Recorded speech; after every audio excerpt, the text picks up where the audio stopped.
When it comes to the creative process, there's a method to the madness of Avengers Endgame co-directors Joe and Anthony Russo. During a Reddit Ask Me Anything session, the Ace filmmakers responded to a fan who asked why one of the flick's more famous deleted scenes, in which all of the assembled heroes take a knee out of respect after Tony Stark's heroic act of self-sacrifice, wasn't included in the final cut of the film. In case you haven't gotten a chance to catch the excised scene, here's a brief explanation. You'll recall that Stark mortally injured himself while using the Infinity Stones to snap Thanos and his invading armies out of existence. Unable to even speak, he held on long enough for Peter Parker to tell him that the Avengers had won, and for his wife, Pepper Potts, to reassure him that she and his daughter, Morgan, would be okay without him. You can rest now.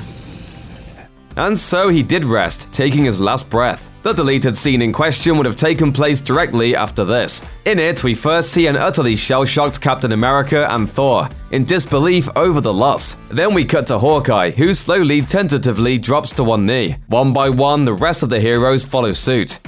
First T'Challa, then Captain Marvel, followed by Peter Quill, Nebula, Valkyrie, Ant-Man, Cap, and Doctor Strange. As the camera pulls out to a wide shot, we see that everybody is kneeling, except of course for 2014 Gamora, who has taken the opportunity to slip away without anyone noticing. The scene is absolutely fraught with emotion, and would have fit right in with the finished movie, an idea the Russos didn't disagree with. According to the directors, the problem was that as the scene played out, they noticed it was quite similar to another scene which they had planned for the flick's conclusion, one that was just as epic and which did make the final cut. They explained, "We found the Avengers kneeling scene incredibly emotional, but it felt incredibly similar to the moment when all of the heroes stood on the shore at Tony's funeral, paying their respects to him outside his home. The two scenes, when in the film together, seemed to fight one another, and created a repetitious ending."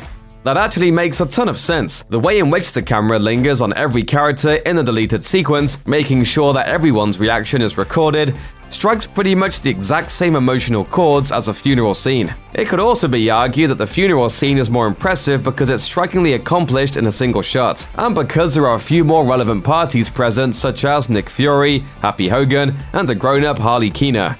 If you recall, he was the kid who helped Stark out during the events of Iron Man 3. I would have added in the Retro-reflective panels? to make him stealth mode. You want a stealth mode? Cool, right? That's actually a good idea. Maybe I'll build one.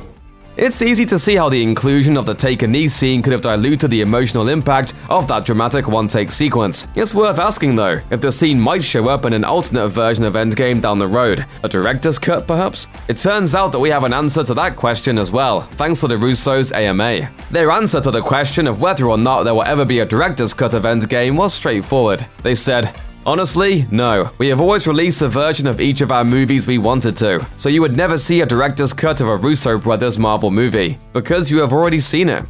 We would have expected no less. The directing duo earned the trust of Marvel Studios with their MCU effort 2014's Captain America: The Winter Soldier, which is widely considered to be one of the best movies the company has produced. They were then handed the task of fielding three of the most complex crossover films ever produced in Captain America: Civil War and the one-two punch of Avengers: Infinity War and Endgame. These guys obviously know what they're doing, and although they've said that their run with Marvel has pretty much concluded, it so happens that they've also expressed interest in a couple of properties which are now under the studio's control: the Fantastic Four and the X-Men. After giving Marvel the biggest movie of all time, we're going to go out on a limb and say that they just might be down to work with these two again. Check out one of our newest videos right here, plus even more Looper videos about your favorite stuff are coming soon. Subscribe to our YouTube channel and hit the bell so you don't miss a single one.